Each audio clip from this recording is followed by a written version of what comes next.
Coming up on the FSR Sarc Fighter podcast, fellow Sarc Fighter Betsy Bennett went from cancer to sarcoidosis. I had what was called an interval tumor, which means that I was keeping up on all my screenings, but the tumor grew so quickly between my screenings.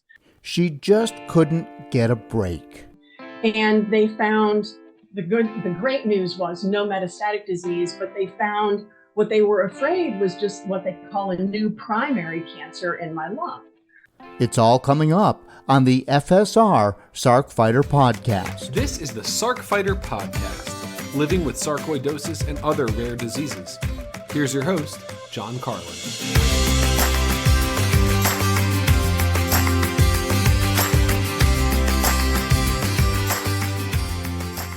Hi and welcome. This is episode 86 of the FSR Sarc Fighter podcast. I'm your host, John Carlin, and this is April of 2023. And this year, the theme of Sarcoidosis Awareness Month, which is this month, is Stand Up for Sarc. Please listen to episode 84 to hear how you can participate and let the world know about sarcoidosis. I interviewed some members of the staff, and we talked about all the fun things that are going on this month. Some great pictures people are sending in, posing like a superhero in their sarcoidosis outfits, holding up signs, doing videos, and taking steps for Sarc. And all the information is back there in episode 84. And you know what? Even if it gets beyond April, it's okay. All right, so let's just keep it going and let the world know about sarcoidosis. This episode is brought to you by Kindevent Sciences. Kindevent Sciences is researching a potential new drug for sarcoidosis called namilumab, which inhibits one of the key proteins believed to be responsible for granuloma formation and persistence in sarcoidosis. And I would invite you to go back and listen to episode 69 of the FSR Sarc Fighter podcast, where Kindevent CEO Bill Gerhardt and their Director of Patient Advocacy, Rainey Rogers, discuss the status of namilumab and also tell you how you can get involved as a sarcoidosis patient and participate in now their phase 2 clinical trial, which is called Resolve Lung. And I've got a link in the show notes, but they are still recruiting people to participate in this clinical trial, and it is so important that those of us in the community step up and participate in these trials, and they make it as easy as they possibly can for you to do that, and of course safe. So just go ahead and take a look at it and see if that is something that you think you might be able to participate in. And I got to tell you, this drug, namilumab, is showing great promise so far. So let's all get involved and let's help them move the needle and see if we can't get a drug approved for treating sarcoidosis, and that's Kindevent Sciences. Also, I got to tell you, the Foundation for Sarcoidosis Research is proud to host the inaugural Sarcoidosis Crystal Awards Gala, celebrating connections, collaboration, and catalyzing research. It'll be on May 24th in Washington, D.C. It is a big evening. The gala will be bringing together the Sarc community for an evening celebrating clinicians, researchers, and advocates from all around the world who are leading the charge to advance sarcoidosis research and carve the path towards better treatments and a cure.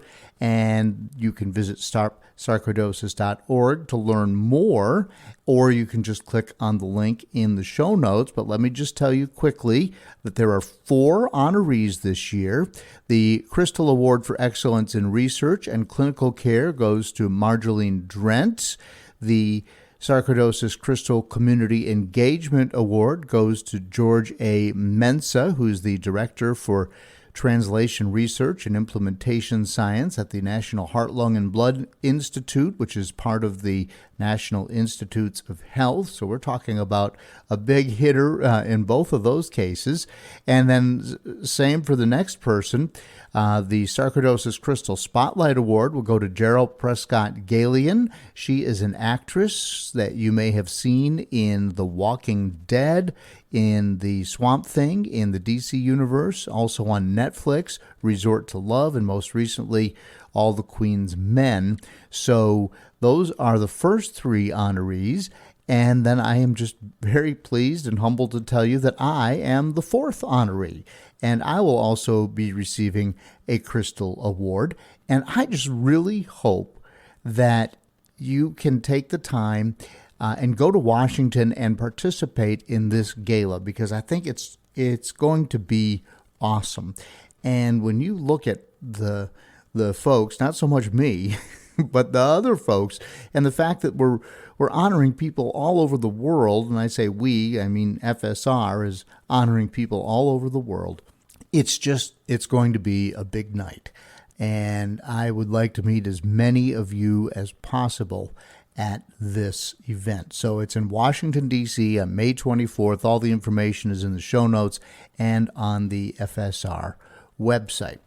Okay, now to today's interview. Betsy Bennett is an inspiration, but I got to tell you, she has had a tough run of it. First, she had cancer, as I said at the beginning of the podcast, serious cancer, and she's going to talk about that in the interview, because we can't talk about the rest of her situation until you know kind of where she was coming from. But then something flared up in her body, which they thought was cancer. And do you see where this is going?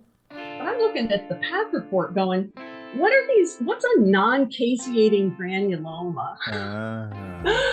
I feel like a zombie, just feeding and stumbling.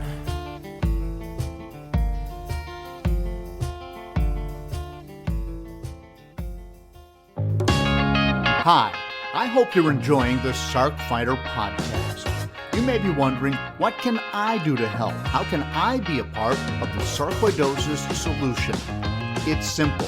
Make a donation to KISS, Kick In to Stop Sarcoidosis. 100% of the money goes to the Foundation for Sarcoidosis Research. Look for a link in the show notes of the Sarc Fighter podcast. Welcome back to the Sarc Fighter podcast. Joining me now is Betsy Bennett, and Betsy is a fellow Sarc Fighter who also has some professional advice for us today. Betsy, welcome to the podcast. Thank you. So you, how long have you had sarcoidosis? Well, that's a really good question that I know that many of your listeners have experienced. I'm not sure. I know when I was diagnosed was just a little over a year ago. I had surgery for lung cancer. Never smoker. All you people out there, particularly women in their 50s, I learned this, that it's a fast growing form of cancer, lung cancer in never smoker women. So anyway, I had surgery for that, and I was really lucky that they found it, because it's a weird story. Forgive me if I'm going off, but I was diagnosed with breast cancer in 2019. I had what was called an interval tumor, which means that I was keeping up on all my screenings, but the tumor grew so quickly between my screenings. So just kind of shows you, like, women don't put off their mammograms. I mean, and I didn't put mine off, but I think that's what saved my life, that I didn't put it off. Anyway, my particular cancer, they give you chemo first and surgery second. So I had many months of chemotherapy, then I had a double mastectomy, and then my chemotherapy continued for like an entire year. And by that time we were into COVID, the very beginning of COVID. And I was done. They proclaimed me what's called a complete responder, meaning that by the time they did my surgery, there was no tumor left. So there was no evidence of cancer in my lymph nodes. I mean, it was like the best news you could have. Mm-hmm. And so once they dismiss you from cancer treatment, then you're seen quarterly. So I was seen, I finished up in April, was seen over the summer, and my blood values looked abnormal. And then the next time they checked, they were worse and worse. And so this led to Christmas of 2020. I had PET scans, the whole thing. And they found the great news was no metastatic disease, but they found What they were afraid was just what they call a new primary cancer in my lung. So I was like, are you kidding? Like, I just couldn't, you Right. can't even wrap your mind around it. Yeah, you just survived breast cancer, and now they're finding something new, not related. Right, exactly. So anyway, that's why I say breast cancer saved my life, because if I had not had breast cancer, there's no way. I mean, I wasn't having any symptoms. There was, there was nothing. I got lucky. So they said, listen, the kind of cancer this looks like seems to be a slow grower, if that's even what it is at all. So we just want to watch it. So then we're into 2021, right? And remember that time kind of in spring, early summer 2021, where everyone thought that the COVID vaccine was going to keep you complete, like you would never get COVID. Right. And remember, we just had a little bit of time before very that small summer. Yep. Yes. So during that time, I, of course, dropped my mask like other vaccinated people did when I was around other vaccinated people. And in early June, I started having these episodes where I would just like almost fall. I'd be out walking and my legs would just kind of crumble. And it turned out that I was having these like bouts of like my blood pressure would just drop. And then soon after that, I was struck with just crazy fatigue. Like in all of your Sarc Fighter listeners will know what that fatigue is like. Yeah. I thought maybe I had some kind of long COVID, even though I had never had symptoms. I just didn't know what it was, but I couldn't get out from under that fatigue. But of course, my doctors were kind of like, oh yeah, that's too bad, but we got to watch this thing in your lung, So I wasn't kind of really worked up for that fatigue. And I found that I could manage it kind of. So then in the fall of 2021, I finally had a lung biopsy. Yes, it was cancer. And they said, and yes, it is the slow growing type. So we don't have to ruin your holidays. Okay. Why don't we schedule you for the first of the year? So that was early 2022. But this is not sarcoidosis yet. This is still cancer. This is all right. This is all cancer and this weird fatigue that seemed to come out of nowhere. Okay. So then I get the results from the lung, when they could finally do a full path after they had taken out this chunk of my lung.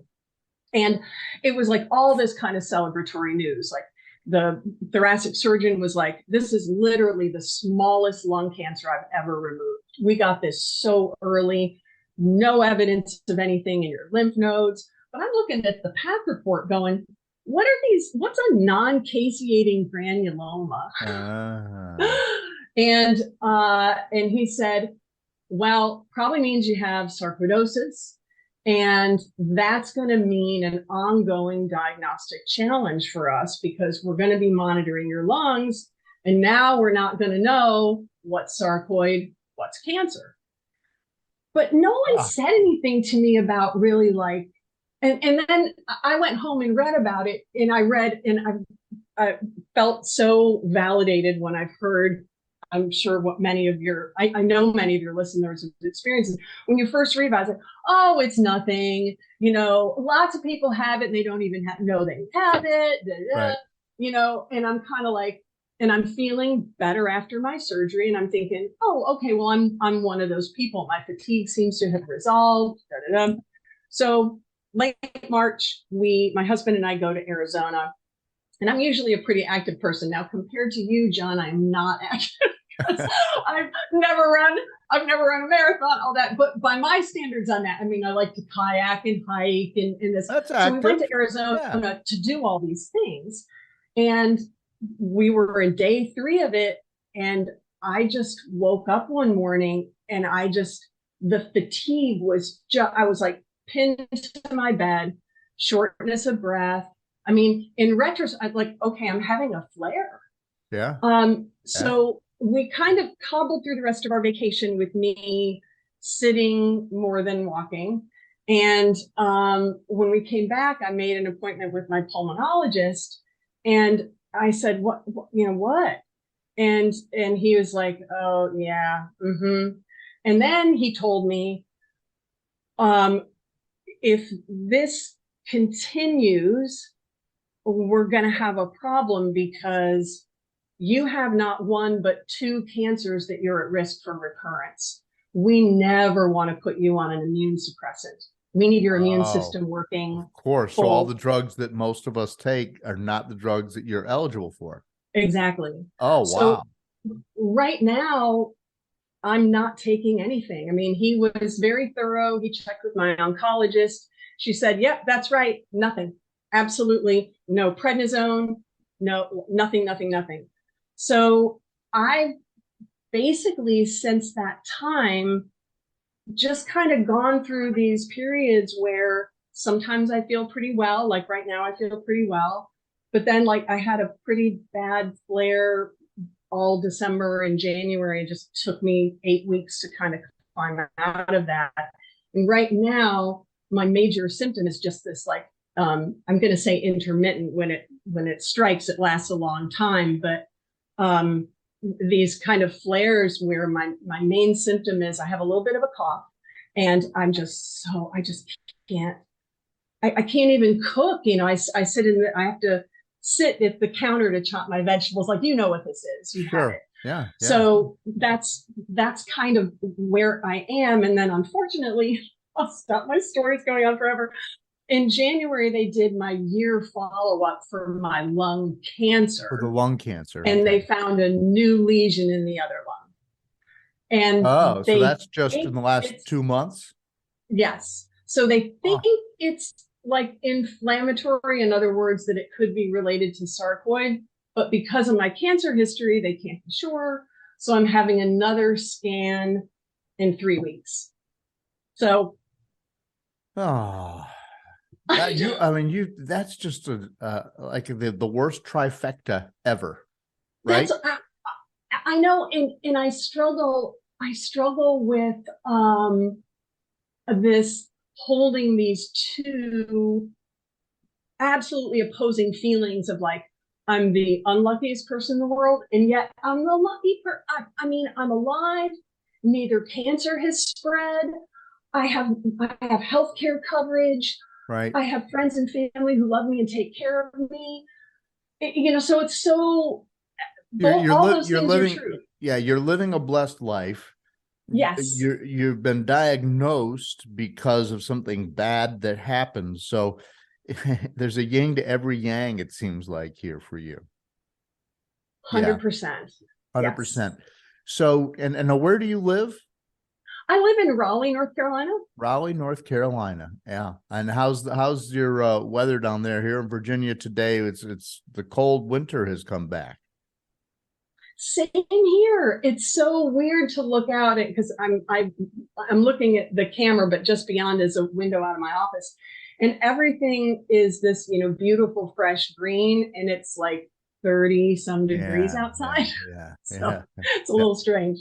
Yeah, just for listeners, this is March 15th of 2023, and we've just been, I don't know, the Northeast is getting pounded, the West Coast is getting pounded, so maybe we should be counting our blessings like Betsy is here. But yeah. And so let's talk about your family life. You're married, you have children, so you've got, what's going on with you in your personal life? So I have been married for 31 years. My husband is a urologist, which has been such a blessing throughout this. Not that he has, expertise in the areas of the body that I'm having trouble, but it's just wonderful to have my partner. I don't know. He's seen, he obviously, he sees patients with prostate cancer, and then he sees patients with lots of sort of less life-threatening things. But it is wonderful to be so close to someone who, and I'm not trying to be dramatic here, but he's seen a lot of human suffering, and he's very understanding of what that looks like, So yeah, he's 100% a blessing. And he can also talk medical ease with my with my providers, which is nice. And then I have two daughters who are, grown and flown. I've got a 28-year-old in Chicago and a 25-year-old in New York City. So. Okay. All right. Yeah. Grown and flown. Yeah. Well, and you yourself are a PhD. You're a clinical psychologist. Mm-hmm. So when you're just out there helping people, and I'm going to get some advice from you for Sarc patients, but what does that look like in terms of your job description and what you do? So I do a little bit of a bunch of things. Of course, now when I'm feeling well enough to work, I teach part-time at University of North Carolina. And I sometimes do like behavioral research for pharmaceutical clients. So, when they're looking at, questions of, quality of life and things like that, they might hire me to help with their papers or whatever. Got it. And then I also work typically for pharmaceutical companies or their agencies, developing things to put on their websites or emails or even sometimes social media that is in support of certain patient groups. So the industry jargon would be that I work on unbranded initiatives, meaning I don't work on the stuff that says, ask your doctor about such and such today. Sure. Right. Right. Like the commercials on the Today Show. Exactly. Right. Yeah. Exactly.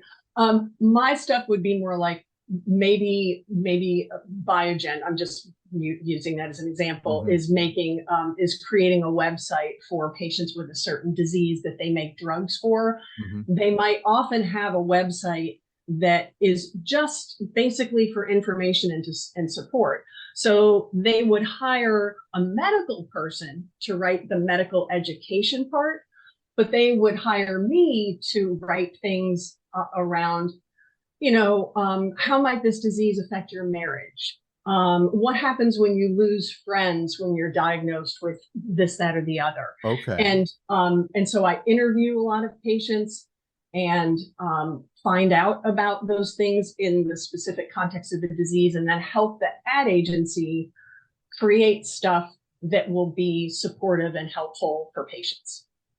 Got it. All right.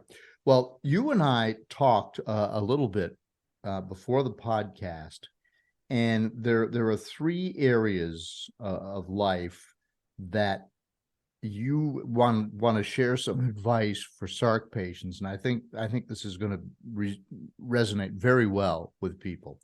So the first is once you've been diagnosed and you are now either suffering from the effects of the disease or the medications, and your life has changed considerably.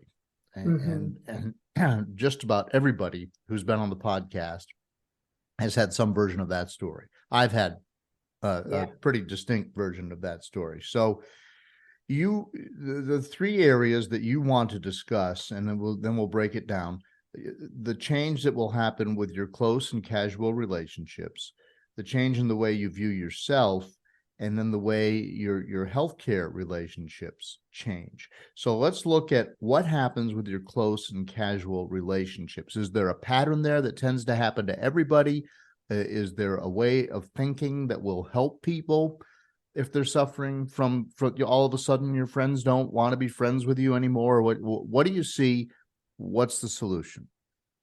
Yeah, so, it is a little different for everybody because it kind of depends on lots of things. What stage of life are you in when this happens to you? How outward kind of are your symptoms? I love this podcast, by the way. I should say this to your listeners. It was so helpful to me when I discovered it.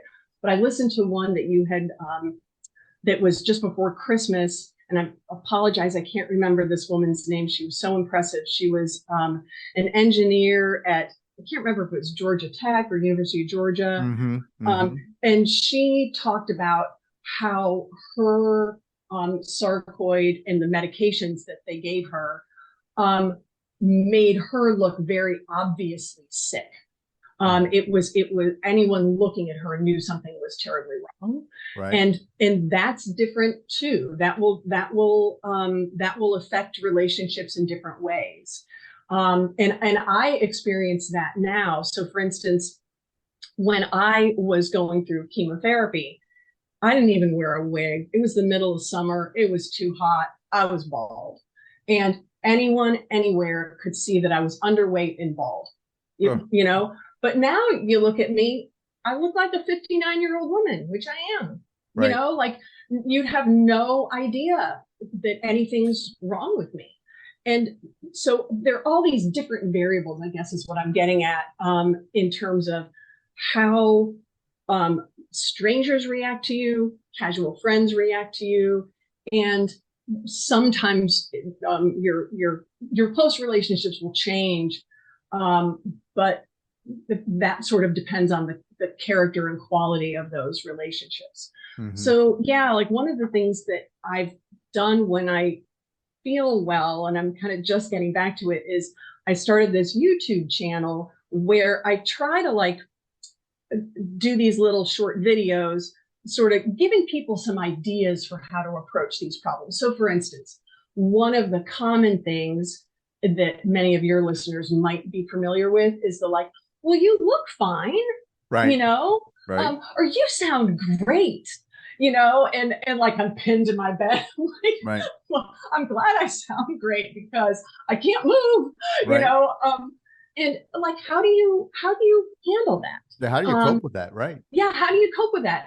And it's kind of a multi-layered approach. So like one of the first things that I would say is, number one, if that feels bad to you, and I would say for me, it felt bad. It feels bad when that happens. If that feels bad to you, it is okay to feel angry, to feel alone, whatever those bad feelings are for you, and like identify them. Don't be ashamed of them. Don't say back to yourself, or if you do, say, forget it. You should be grateful you have friends or whatever. No, that it feels bad when someone says that to you, or like what you and I were talking about. Hey, stay positive. Or right. I've had people say to me like, how do you stay so positive? And I'll think, am I positive? Am I positive? Because I feel like crap and I don't know what I'm going to see tomorrow, right? Right. Like, I don't know where you're getting positive from, but thanks. So there's that accepting that it's going to feel bad. And then kind of the next step is this, you know, sort of like, what does this person mean to me? You know, so if it's a person who is close to you and you want to maintain like an authentic relationship with them, you want that relationship to be good, I would say it's imperative that you share how you feel. And that might be as little as, you know what, I'm so sorry that didn't feel good. And let me, and I'm sure you didn't mean it to not feel good, but like for me, that would sound like, that just feels like pressure to me. Mm-hmm. I'm using all my energy to just keep going, and then to feel like I have to be positive on top of it. I just don't have it. Does, you know, can you see that? And then that person hopefully would say, oh my gosh, I didn't think of it that way. Yeah, they're probably just trying to be encouraging. Yeah, they're trying to. And people don't know what to say in that situation. They want to say something nice. They want to say something nice. They don't want to come to your house and say, wow, you look like crap. Right. You know, and so that's a conversation for a close relationship where then the person can say back to you, oh, I thought I was being helpful. And then you can say, I know, I didn't want to, I don't want you to feel bad. I'm trying to help you understand what it's like to be me right now. And then the relationship's closer because now you understand each other better. And then if sort of the last possibility is if the person is like, you know, you were never that close and, you know, or maybe you don't know them at all. And, and, you know, to kind of, you know, thank you and change this topic, you know, it's not worth your energy kind of.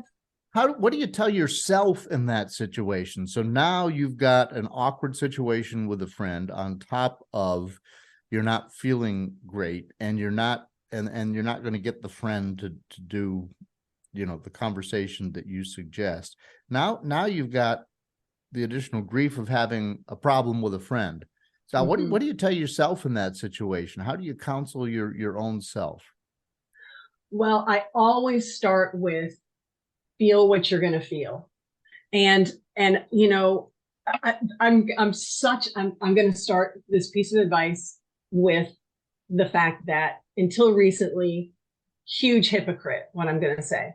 So I'm going to say you should try to journal every day. And the whole time I was in chemo, and I couldn't write post-surgery, but even I could have dictated into a phone and I didn't. Right. I didn't journal at all. I couldn't do it. But the first of this year, I finally was like, you know what? You have got to start. And not that there's anything magical about a journal, but it makes you face your thoughts and your feelings. So to be able to still love yourself and have compassion for yourself, like, of course that feels bad. You tried to bring something up with a friend and it didn't go well, and now you feel lonelier than ever. Like, sort of almost like, God, give yourself a hug. It's what you deserve to have compassion for yourself in that. So that's number one. Then number two, once you give yourself enough time for that, it's also okay to think things like, you know what? My friend's probably got his or her own issues around illness, in my case, end of life, and maybe I need to give them time to, if they choose, and I hope they will, to process that. It could get better. It doesn't necessarily mean it's a forever thing that this illness drives a wedge. It might be that this person can come around. And if they don't,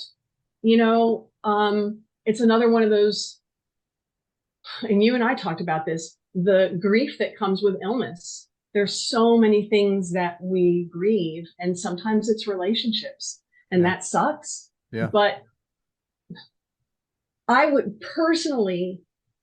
rather grieve a relationship than sort of be a false self when I'm already exhausted from just trying to live. Right. So you just got to basically tell yourself it's okay, recognize it for what it is, use the journaling as because it's cathartic. Yeah. Because it just, like, after you write it down and after you recognize it and acknowledge it, it makes it easier to deal with. And even there may not be a therapist or somebody that you can talk to, but after you write it out, that just makes you feel better. I don't journal. Do most people journal? I don't know if most people journal. I mean, I know a lot of people do. Mostly women that I know who do it. Yeah, I guess that's probably true. I think that the thing that finally got me going was, reading about people who did it. And of course, there's a whole body of research on psychological research on the helpfulness of journaling for your mental health. And I was aware of that. But it was finally the idea that, and believe it or not, I got this from listening to this woman also on YouTube who was a fitness coach of all things. Like, why am I watching? I can't get out of bed. Why am I watching a fitness coach? But, she basically said to get yourself started, you just have to just get in the habit. And if that means that you have a few days in a row where all you write in the journal is, I am here today and I resent it. Okay. Then that's journaling, Right. And do you ever go back and read it? Is it the process of writing it or the process of recording it that's helpful? I think there's maybe something to both, because having to put your feelings and experiences into words, I think helps clarify it. I remember once in college, I had an English professor who said, writing is thinking, and thinking is writing. Hmm. And I believe those two are intertwined. And so putting that writing into it can sometimes also break you out of a loop that isn't helpful.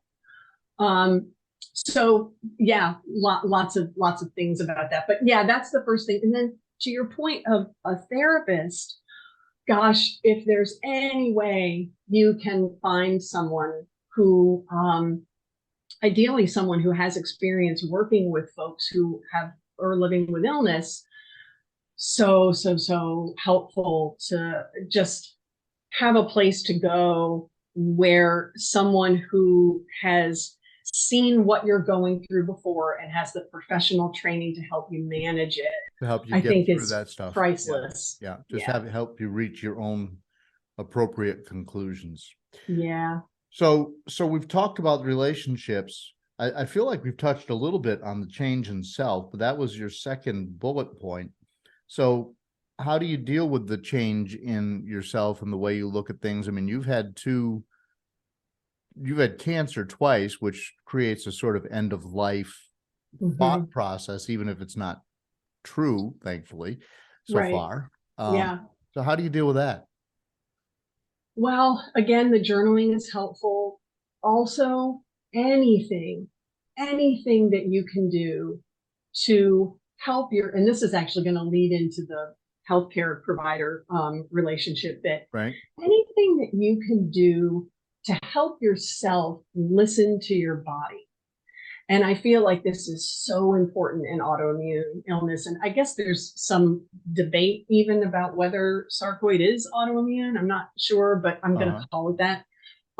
Yeah, we go with that for the most part. Okay.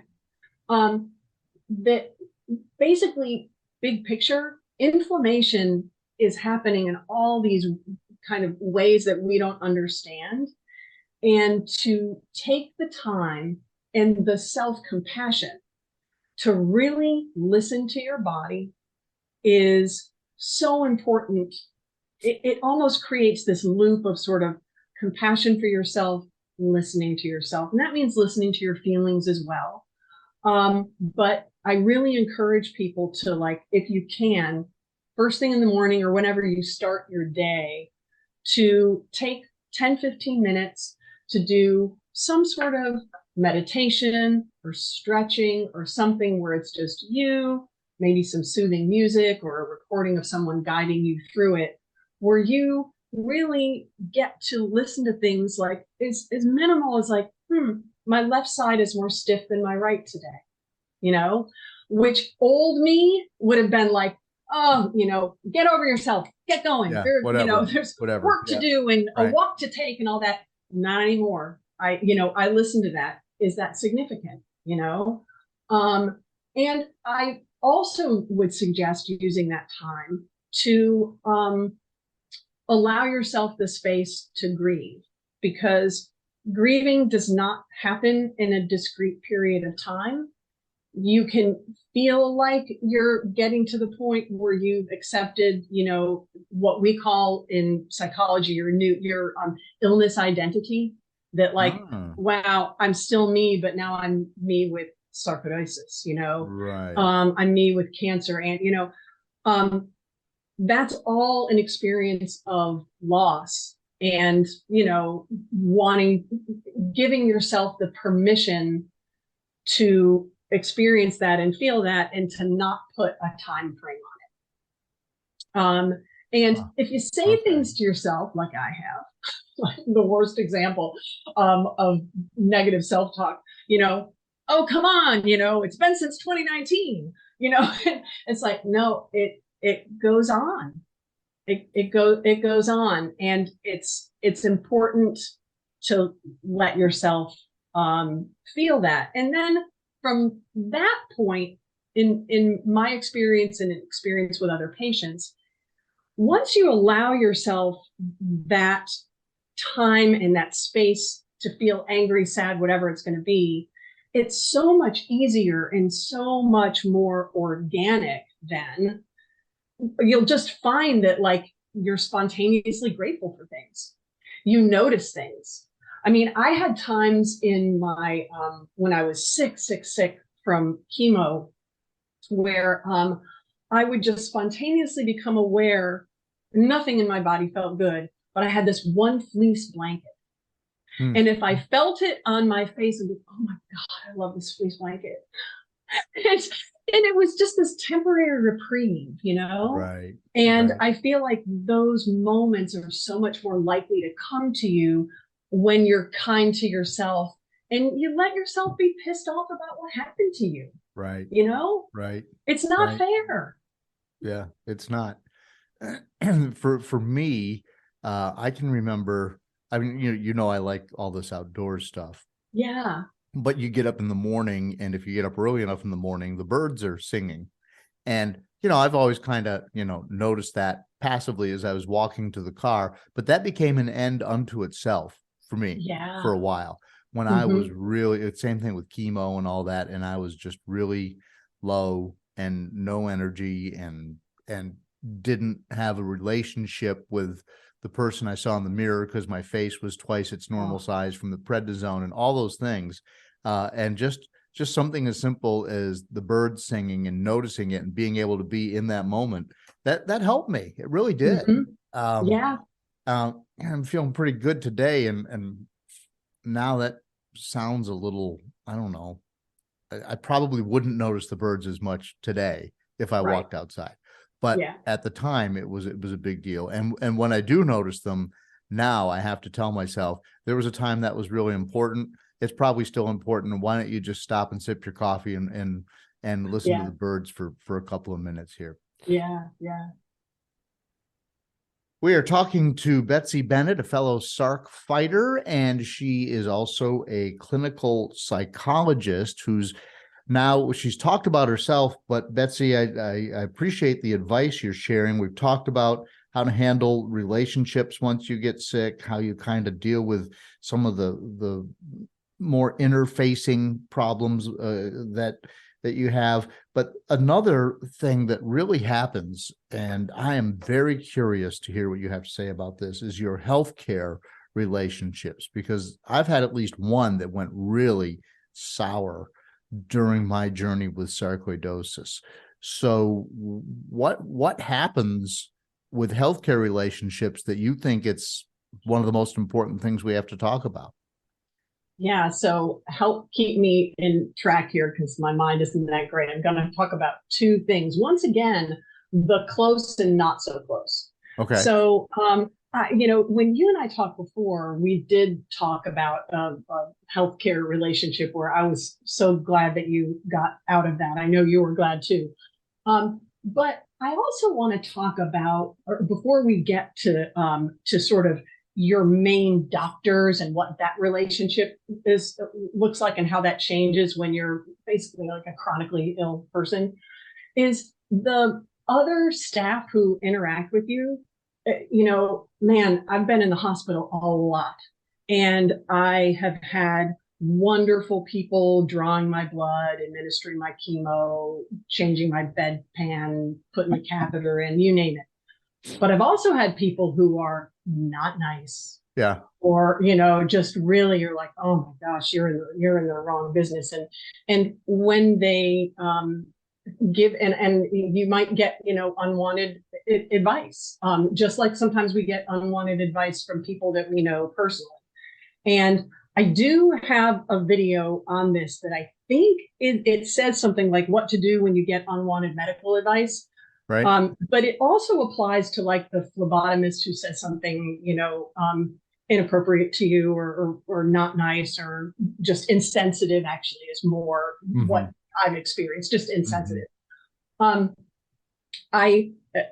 kind of, it's sort of like 3 steps, you know. So the person says something to you like, well, you know, you just need to suck it up, you know, and I've heard that. You just need to suck it up. Yeah. Oh, God, really? Really? Whatever. And, you know, part of me wants to say, really? Are you really telling me that? But this sort of efficient way, and I'm all about efficiency because I've had so much fatigue. I never want to spend energy where it's not worth it. So I start with, yeah, I reflect it back to them. Yeah, sounds like you think I should get a little bit tougher. And then sometimes that even they'll be like, oh no, I didn't mean it that way. But they'll go, yeah, you got to be tough if you're sick, And then the second thing is, well, you know what? You let them know that somehow you've taken that on board. Well, thank you for that. And then you immediately start talking about them. I love that necklace that you're wearing. Or how long have you been drawing blood here at X hospital? And just get it right off of me into small talk. And that's if you want to make it pleasant. If you don't care, feel free to not care. Just tell them you're a jerk. I wouldn't do that just because you're at their mercy. But you could just you could give them a terse. You could do non-verbally like boom, got it, and then they've heard it or whatever. Right. Me, because for me, and I know you know this by now, chatter calms me. I like small talk in those interactions. So I know that what I need is pleasant chatter. And so I move it in that direction. You need to figure out what you need in those interactions, and then you make that happen. That makes sense. Okay. So you're the opposite of me. I hate small talk. I can't go. I don't like going to parties because, it's all small talk. It's all small talk. And, I can put on my professional face and I can do it. Right. But I don't like it. Yeah. Maybe I'm seeking some level of life efficiency where I see that as a waste of time. Yeah. And it's so good that you know that, because in that situation, you could just, nod your head, you don't answer, and guess what you get? Silence. Right. And if that, and that's more soothing to you, absolutely. You make that happen. The big picture that I want people to come away with is in these healthcare encounters with these sort of ancillary staff where they're doing things for you, but they're not making decisions. You just want to go in. You need to know what you need out of it. I need a safe blood test. I need, for me, I need some sort of pleasant chatter to get through it. And then I need to get out. Right. Sure. And then that's your goal. Always go in with a goal. Sure. I get that. Yeah. So that's when you're dealing with the ancillary staff but what do you do when it's the doctor? What do you do if either you don't trust the doctor's care or you do trust the doctor's care, but you can't stand to be in the same room with the person? How do you handle those situations? So first of all, getting right back to what we were saying before, whatever you feel, you get to feel it. Don't try to turn off your feelings or your talk inside your head about how you felt about the interaction. Trust your gut. Secondly, it can really help to think about your relationship with the doctor as a business partnership. It's more than that, but it's a business partnership where that you and that person are in a partnership. You don't need to be friends. It's probably better if you're not friends. Right. But that person has a job and you have a job. So their job is to look at all the information that is pertinent and to be continually, every time they see you or get information about you, synthesizing that into the bigger picture and deciding what they think the best course of action is, and to communicate that to you, and if possible, other options and why they think those are maybe not what they recommend. Well, let's say that you have a strained relationship with the doctor, and so you hesitate to seek follow-up advice, or you're not sure if something is working, or they prescribed a medicine and it's you still think that it's not the solution. But you don't seek additional care because you don't want to have to deal with that person. Then you've got the wrong doctor. Yeah. I mean, right? You really, some of it, to even back up a little bit, you have to assess up front, what choices do I have? So, if you're fortunate enough to have the financial means or the good insurance or both to be able to just travel someplace, then by all means, go. Sure. But if you're not in that situation and you're just having to look at this person, like, is this person competent? Can I tell that they're listening to what I'm saying? No, wait a minute. That's not the same thing. I know it's not. It's not. That's what it's absolutely not. And to me, I cannot judge competency until I know that they've heard it. Mm-hmm. Okay. And if I'm not certain of that, then I don't know. I mean, I hold my thoracic surgeon as like a beautiful example who's of the kind of doctor that I need. And I personally, that might not be what someone else needs. I need someone who thinks out loud. So when I went to him for my initial consult, the biopsy had come back positive, and he needed to decide whether he was going to use a robot to remove part of my lung or some sort of scope. Right. And the challenge was to not interfere with my, for want of a better word, my fake boobs. That's a big operation. Because you've had reconstructive surgery. Yeah, I did. Right? I had after breast cancer. surgery. Yeah. And so I'm like, I couldn't. The thought of going through that again. So he lies me down on a table, lays me down. Grammar's not my strength. And he literally is kind of like poking me in the sides. Okay, so, and he's thinking out loud. He's not asking my opinion. He's going, okay, so if we come in here, then it's centimeters to here. Yeah. Okay. Well, what if we did this? And I was so reassured that he was thinking about it thoroughly. Okay. I would not have been comfortable with someone who said, we're using the scope. I would have said, why? Yeah. Tell me why. Right. Right. And so for me, what's important is that I feel reassured that the person has thought it through. I can't tell whether the content of their thought is kind of accurate or not, because I'm not a thoracic surgeon. But I have logic, I have the ability to reason, and I can tell when someone's thinking out loud if they are following a logical path. And if they diverge from that, then I need to be able to say, well, I'm following you here, but help me understand why this thing isn't a factor. And then again, I'm looking for them to be able to answer that. But again, you are a PhD. You're married to a neurologist. You speak the language. You're highly educated. You live there in Raleigh. You teach at UNC. So you are a person that can understand that, can challenge it, can banter with the medical terms.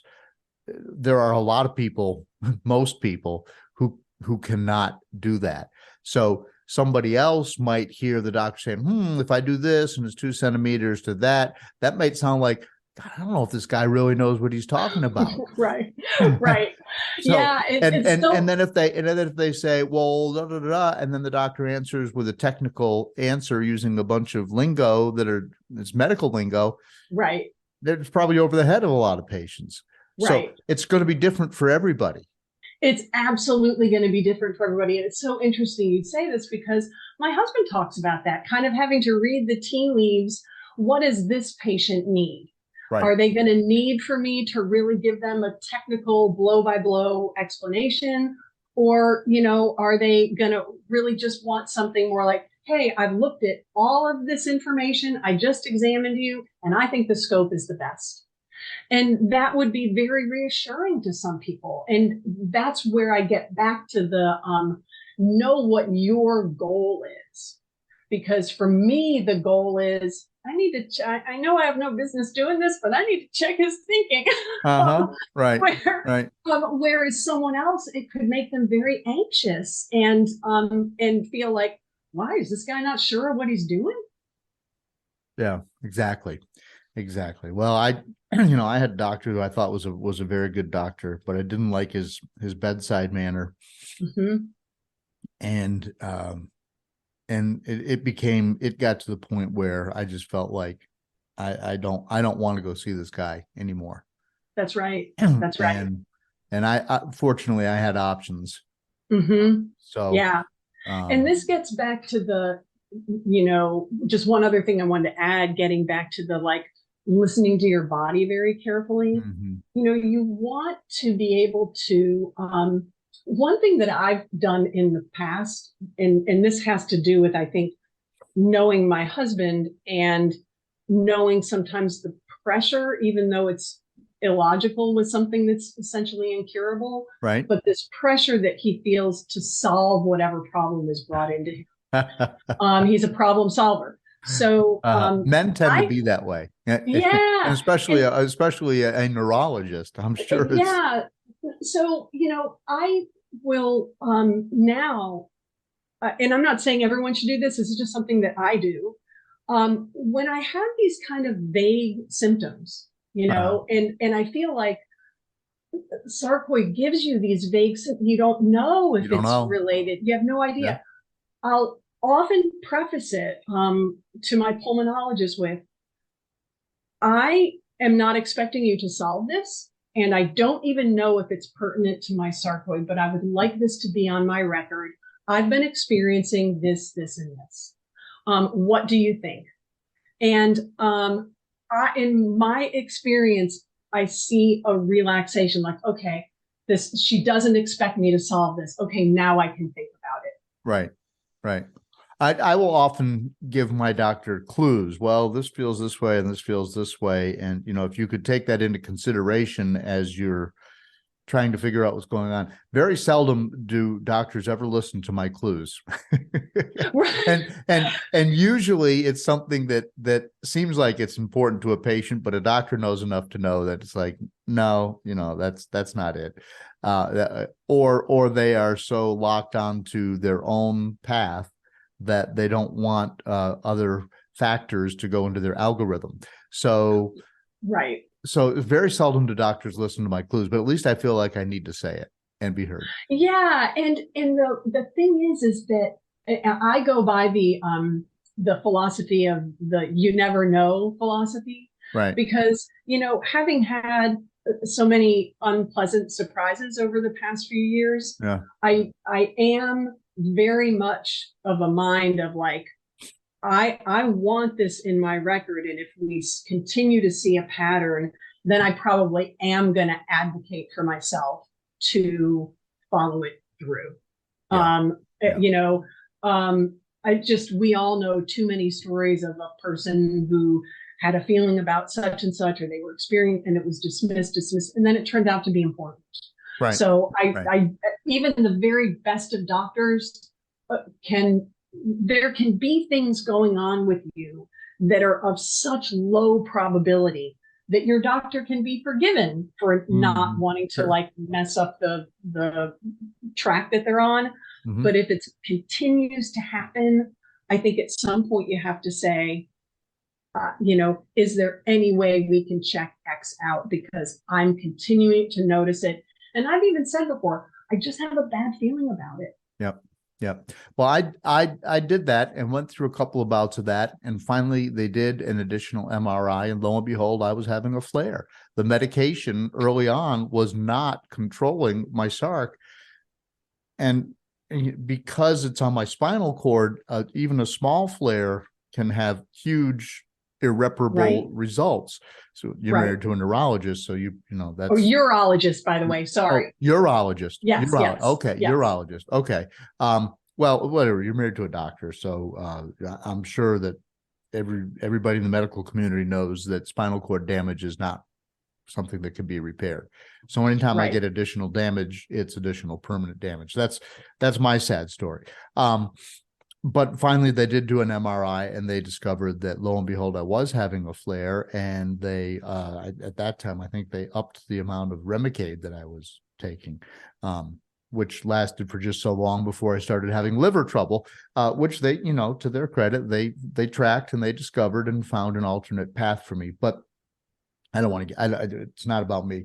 The thing I want to get to before you and I are done today is we've talked about your three major bullet points, but you have you use an interesting term called the tyranny of positivity, and you touched on it briefly, but not with the word tyranny in there. So what do you mean by the tyranny of positivity?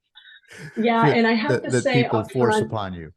yeah, that I wish that were my phrase, and it's not. And I've used it for so long that I can't remember where I got it from. Okay. So I want to be totally upfront that I'm not that creative. Okay. But I know what I like, and I know what resonates.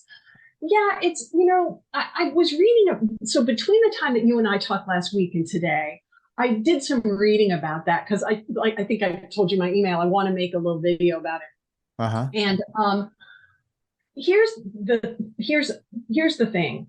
When people tell you to stay positive, or you seem positive, or these kind of admonitions to, like, you always gotta, be up, and all that positivity means, it's important to realize that it's not your job to stay positive.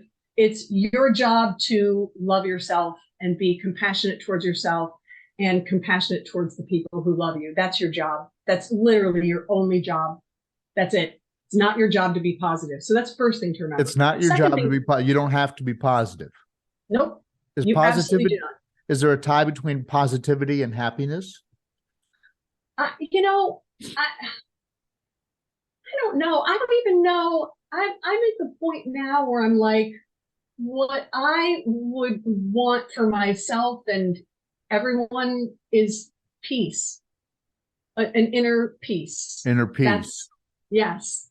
And that does not necessarily mean being positive. It might for you, but it might not when you feel like crap and you've just gotten bad news of an MRI and what you've been saying all along and they hadn't been listening to, like, yeah, you know what? You get to be angry and you get to not be positive. Right. So that's number one. Number two, the person who says that is a product of our culture. And that's not to let the person off the hook who is saying something that could be ill-timed or insensitive. But a lot of times people really think they're being helpful. And the reason they think they're being helpful is that we have a narrative in our culture that we are to battle our illnesses and we are to end up victorious. And to be a good warrior, you got to stay positive. And that's all, like, our culture loves that. We love that story.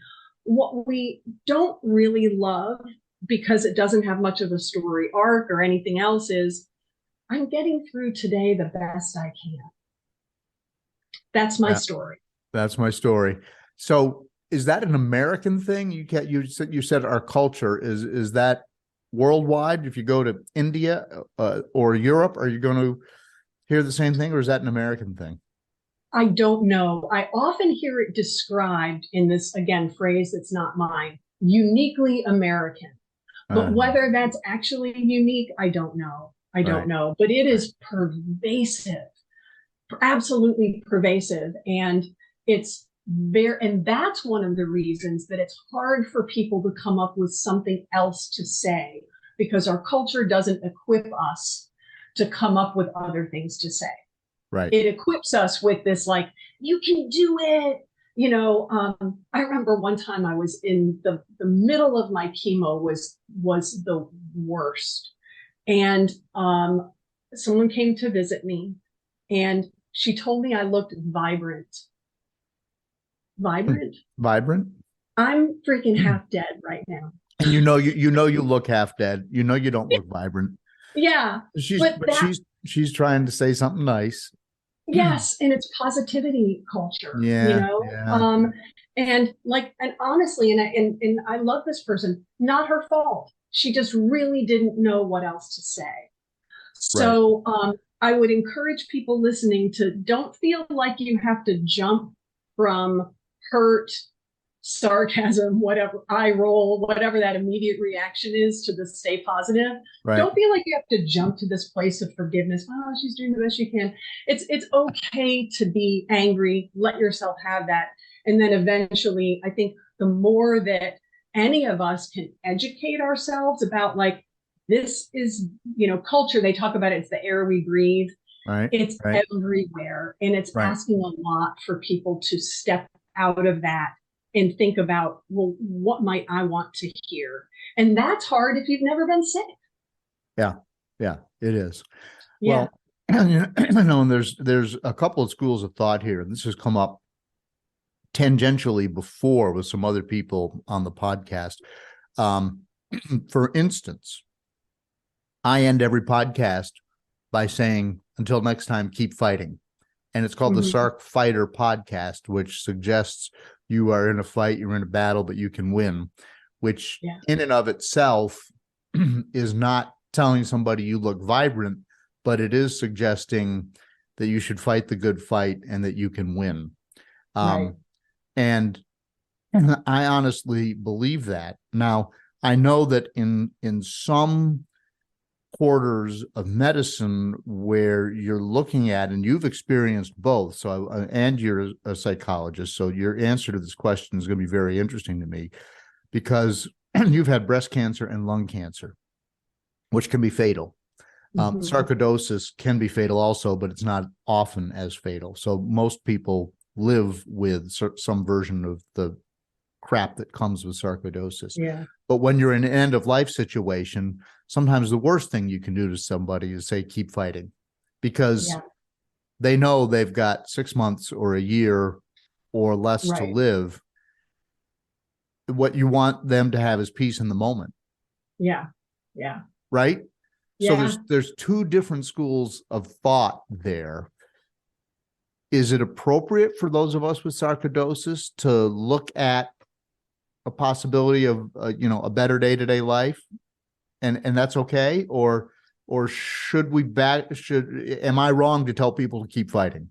And whatever your answer is fine. I'm not going to stop, but whatever your answer is really thoughtful, and I would appreciate that counsel. Well, so I did a video on this very thing, and it's called "What If You're Tired of Fighting?" Okay. And my answer will not surprise you. It depends on what makes you feel good. So, for you and maybe many, many others, it feels good to be like, I'm not down, or if I'm down, I'm getting back up, that's energizing for you. And I would say that, well, then, for heaven's sakes, keep thinking that way and keep saying it, because that's working for you. I think if you are more like me, and maybe, like you said, maybe it's a product of the other diseases I've had, that to me feels like an extra job that I can't take on. Like, please don't ask me to fight. I'm so freaking tired. All what I'm going to do is I'm going to sit back. I'm going to relax. I'm going to do exactly what my doctors tell me to do. I'm going to keep meticulous records of all of my symptoms. And I'm going to love these wonderful people around me who love me back. And that's my job. I'm done. And occasionally make videos if they're helpful to people. But that's fighting. Well, isn't that interesting? It's your coping mechanism. Yes. So it's not like you're doing push-ups, you're journaling, you're going to consciously be nice to people, you're going to do the things that help you get through whatever your situation is. And that that doesn't have to mean getting on your bike like I do and riding until you reach exhaustion, which is right. Maybe that's a really bad idea. I don't know. I don't know. But you're still finding, a coping mechanism is fighting, is it not? Well, it's so interesting because, and this gets all the way back to when we started talking about journaling, the power of language. It depends on what that word evokes for you. Right. So for me, and what's interesting, yours and my background is so different. You've been an athlete. I was never an athlete, ever.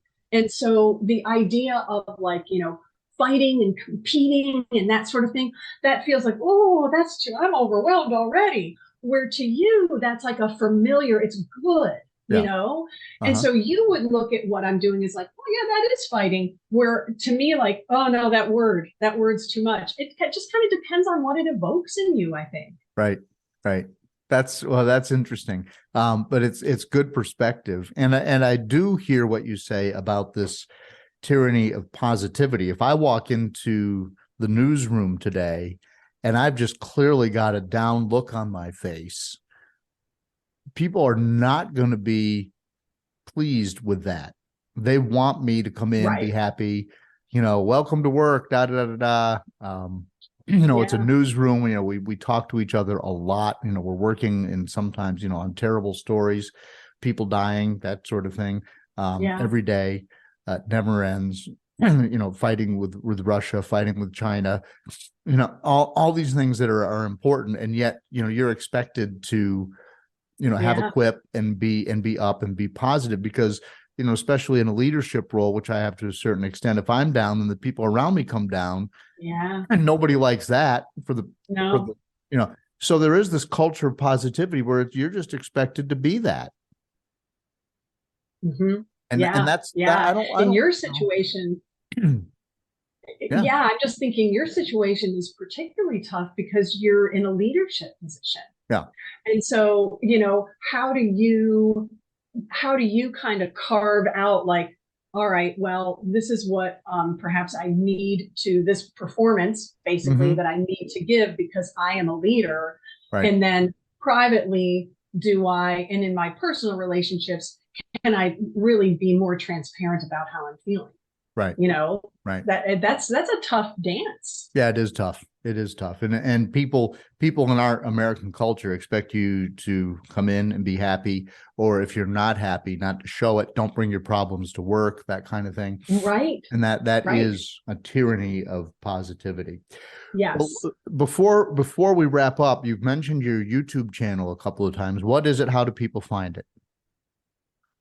So you have show notes, right? Or something like that? I sure do. Yeah. I'll put a link and all that so people can find it. But you're basically giving out free clinical advice on your YouTube channel.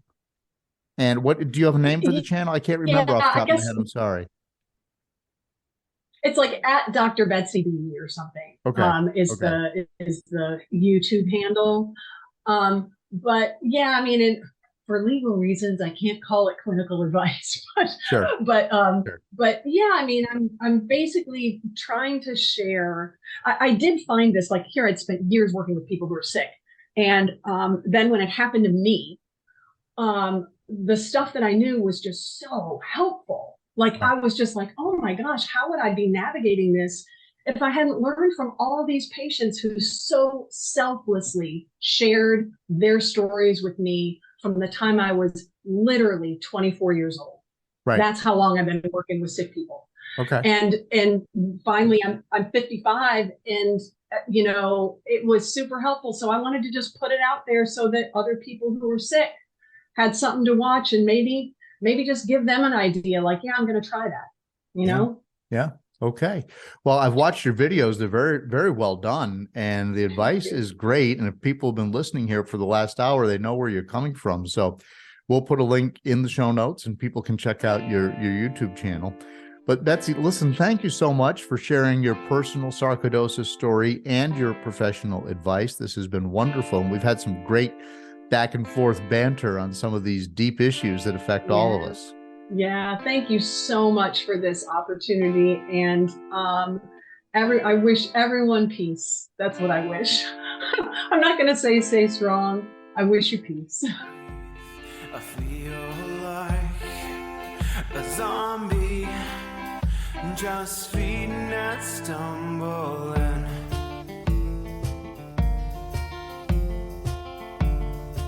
So thanks to Betsy for sharing her story and her expertise, because she does guide people through all sorts of different things when you're trying to figure out what's going on with your life. And she's started a YouTube channel, and there is a link in the show notes, and you can click on that, and for free you can get advice from Betsy. And let's give her some love and click on that channel and subscribe and hit the bell so that every time she uploads, you get a notification. And let's show Betsy some love and support as she's trying to give back by sharing her expertise. And by the way, I got to remind you that fellow Sarc fighter Royce Robertson, who's been on the podcast twice now, is doing a fundraising bike ride. And I mean, he's not riding around the block, people. He's doing a 3-day ride as he goes from Buffalo to Syracuse, New York. So he's going from west to east, and he's calling it Cycle for Sarc.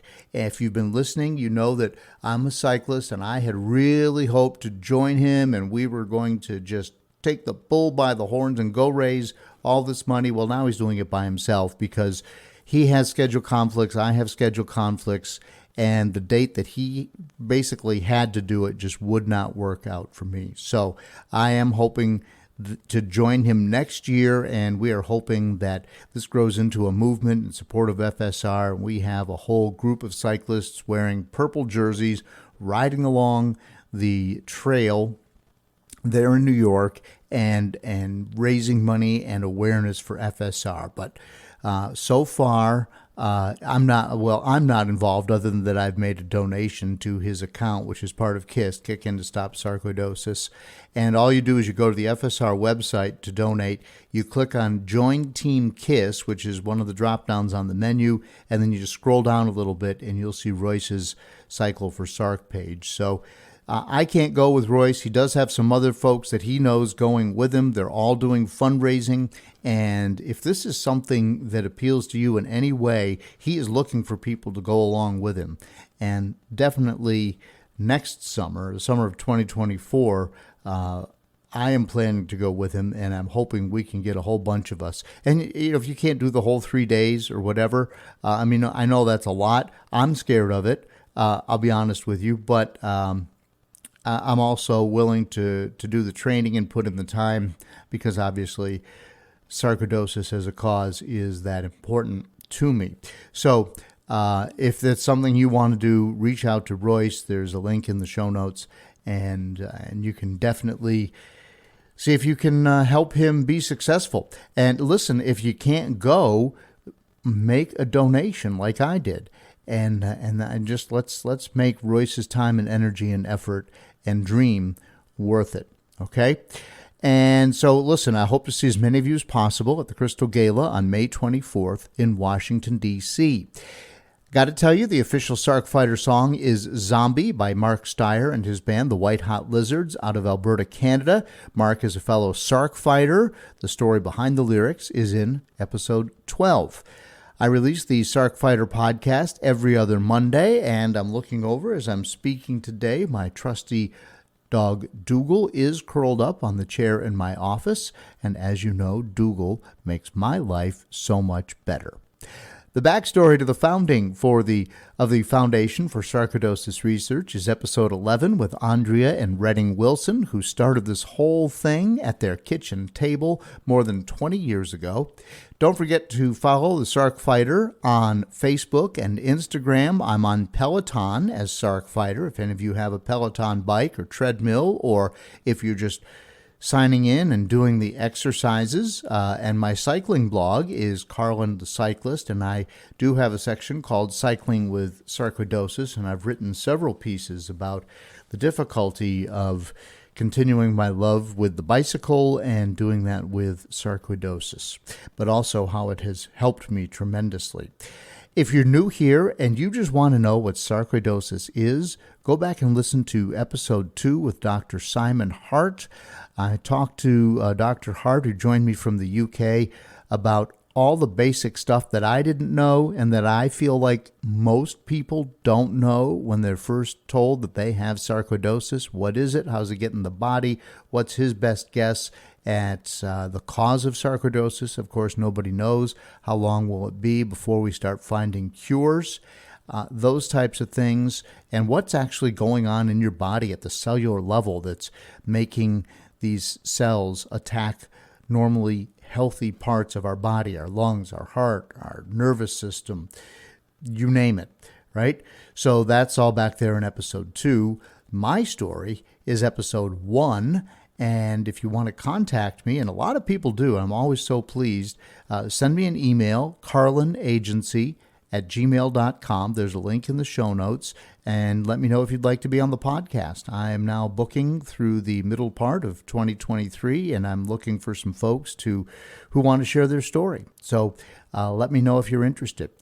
I do appreciate all of your interest in the Sarc Fighter podcast. I look at the numbers of downloads. They're still going up. We are well over 50,000 downloads now, on closer to 60,000 side, and it just blows me away. It just really does. So, and let's continue to make this podcast more effective, and it does help me reach more people and grow the show. If you get that link and share it on your social media, if you like it, just tell one person. And then, of course, when you go to your phone or wherever you get your podcast, don't forget to click that follow button so that new podcasts are downloaded automatically. And please, please, please give the show a nice review on Apple Podcasts or wherever you get your downloads. Thanks for listening, and until next time, keep fighting.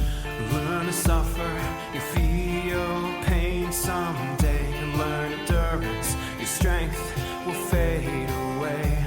Dead man walking, trying to keep up the pace. Dead man walking,